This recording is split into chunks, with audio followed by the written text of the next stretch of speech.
So this is arguably one of the most expensive fidget spinners you can buy.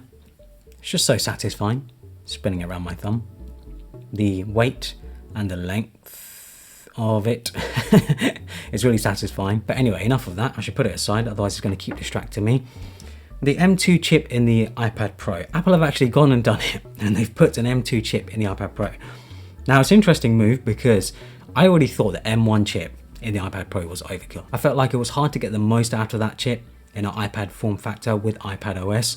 But here, Apple have just gone and put an M2 chip in it, which is just wild to me.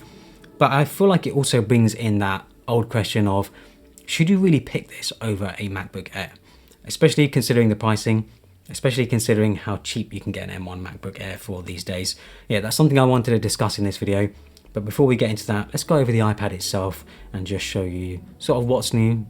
Well, there isn't much new to be honest, but yeah, I'll just show you around. For anyone interested in this wallpaper, I'll leave it linked down in the description below. To be honest, there isn't much difference at all. This may be one of the smallest updates for the iPad Pro. The design is exactly the same in pretty much every single way. It's a shame they didn't move the Face ID camera to the side like they did with the new base model iPad. Bit of a weird decision because I think it makes a lot of sense to have the camera instead of here having the cameras and the Face ID here. I feel like it just makes so much more sense because I think a lot of people do use their iPad in the landscape format more often than they use it in the portrait format. The main benefit of the M2 chip over the M1 chip is that the CPU is 18% more powerful and the GPU is 35% more powerful. Nothing mind-blowing though, it's clearly meant to be a minor update and it's not really for people who already have an M1 iPad Pro. I feel like this is targeted at older iPad Pro users.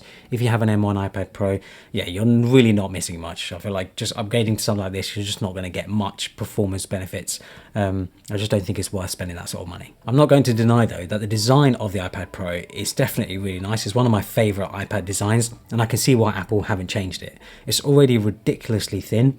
And sometimes I still worry about bending it out of shape because of how thin it is. And the bezels, even though they could be thinner, I can see why they're as thick as they are because obviously it makes it easier to hold the iPad whilst you're using it. There really isn't much wrong with the design, I think, other than the location of that Face ID cam that I just mentioned. One key new feature though, which I think is very useful for artists in particular, is the new hover functionality with the Apple Pencil. If you have an Apple Pencil Generation 2, you can hover over the screen and it will detect the pencil. You can see it here when I hover over the app icons, how they enlarge. It's pretty cool. It works across various parts of the UI. But the thing is, I'm not really sure how useful it is to actually hover over app icons. Where I see it most useful is when you're drawing or sketching. Sometimes I actually find it quite difficult to see where the pencil will land on the screen itself, where it will actually touch. I don't know why. I think it's maybe the reflective nature. The Apple Pencil, you know, it doesn't feel like a real pencil. There's something about it. But with this hover functionality, with this new Apple Pencil hover, when you hover over the screen, you can now see where the pencil is going to touch before you actually touch the screen, which makes it so much easier to make sure that you get the pencil where it needs to be on the screen. It may sound like a small update, but I think it's actually a huge quality of life improvement.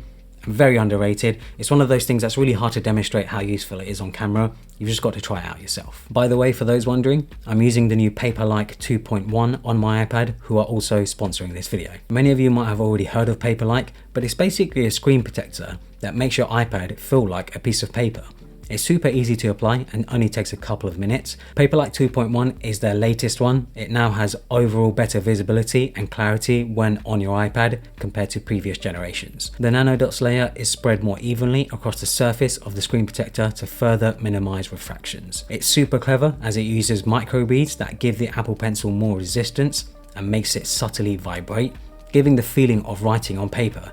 It feels a lot more natural than having plastic on glass. Paperlike 2.1 also uses a new material composite that still keeps it super thin and durable, which is important considering how much impact it will take from an Apple Pencil. This is ideal for those who use the Apple Pencil a ton and are used to drawing, writing, sketching on paper. Now you can have that same familiar feeling on the iPad. Even if you just prefer a matte display over glossy, this is great for that. So if you want a multi-purpose screen protector for your iPad, make sure to check out Paperlike 2.1. I'll leave it linked down in the description below. When it comes to my use cases for the iPad Pro, to be honest, I don't actually use it that much for productivity work. I use it much more for sort of consumption work, you could say. I love using it to watch movies and TV shows. The large screen is just fantastic and is perfect for traveling if you don't want to take a MacBook. I also love playing games on it. specifically the Kingdom Rush series. This game is just so good. There's something about this game that keeps me coming back for more. I love the graphics, especially because it sort of reminds me of the old Pokemon games. I like using it for research too. So if I'm looking for inspiration for something like a new workspace, I will use Pinterest and make a mood board, maybe browse the web or something like that. Photo editing in Lightroom is definitely a great one, probably a bit more sort of productivity focused. Sometimes I'll load up a bunch of photos into Lightroom, but I won't have time to edit them on my laptop, so I'll edit them later. And it's something I love to do on my iPad, maybe whilst I'm sitting on the sofa watching TV or something, you know, just leisurely sort of editing some photos. My iPad is definitely more of a sort of leisure device. I like having it on my coffee table or on my sofa. It's just something that I use to sort of consume content and browse the web and sort of just do more leisurely stuff, you could say. Now, the main question I wanted to discuss is why would you pick this over something like an M1 MacBook Air? The base model 11-inch iPad Pro, the one I have here, goes for $799. But you can get the base model M1 MacBook Air for only $100 more on somewhere like Amazon. Sure, you don't get the M2 chip, but considering it's such a small chip upgrade anyway, I definitely think that the M1 MacBook Air is just better value for money, mainly because with the MacBook, you're getting a proper computer with a keyboard and a trackpad, and obviously with a larger screen. If you want to get the Magic Keyboard for the iPad Pro to make it more like a MacBook, you have to spend a whopping $299 on top of your purchase to get that. And even then, I think the biggest limiting factor is still iPadOS. I was expecting to see Stage Manager with proper external display support right now, but it's still not finished yet. I tried it out earlier this year and it was of course very buggy because it was beta software, but I was thinking to myself that this makes a lot of sense and really turns the iPad into a proper multitasking machine. I could see it almost replacing something like a MacBook. With external display support still lacking, you know, I feel like it's just still a bit too limiting, you know, with a small screen like this. You know, you want to be able to connect up to an external display and have lots of different windows, multitask and whatever else. Yeah, hopefully we see it soon. But for now, yeah, we don't have it, so it sort of does just limit what the iPad can do. And the biggest issue for me is that for my sorts of workflow and what I do exactly, yeah, it just doesn't really fit my workflow right now. I was actually really hoping that we would see DaVinci Resolve by now because I really wanted to edit this very video on this iPad with DaVinci Resolve just to see what it's like, just to see if it can be done.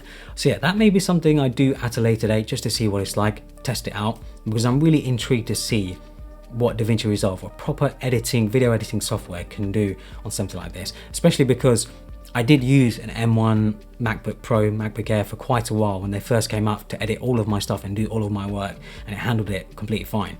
So I think something like this with an M2 chip should handle it too. iPadOS is still limiting though. You know, my main day-to-day work consists of working in apps like Figma, Final Cut Pro, Notion, managing multiple inboxes, and a bunch of other stuff that simply works better on a larger screen. I don't even use my laptop screen that much. I usually use my Studio Display or Pro Display XDR and have it hooked up to my MacBook. The iPad for me is just very much a complementary device to a MacBook. I like using it to do iPad style things. Unless you specifically need the iPad form factor for things like sketching, drawing, or something else iPad related, I just think the M1 MacBook Air is a much better buy, but I know everyone's experience is different. My workflow isn't going to be the same as someone else's workflow. So if you use an iPad for work, I'd be really interested to hear what you use it for, how you use it. So please leave in the comments below. I'll just be interested to hear how people use their iPads. Hopefully you guys enjoyed this video. Make sure to check out one of my other videos. I did a video on the iPhone 14 Pro, iPhone 14 Pro review. I also did a Apple Watch Ultra review. So make sure to check those out. Hopefully you guys enjoyed it. Follow me on Instagram and Twitter and subscribe for more.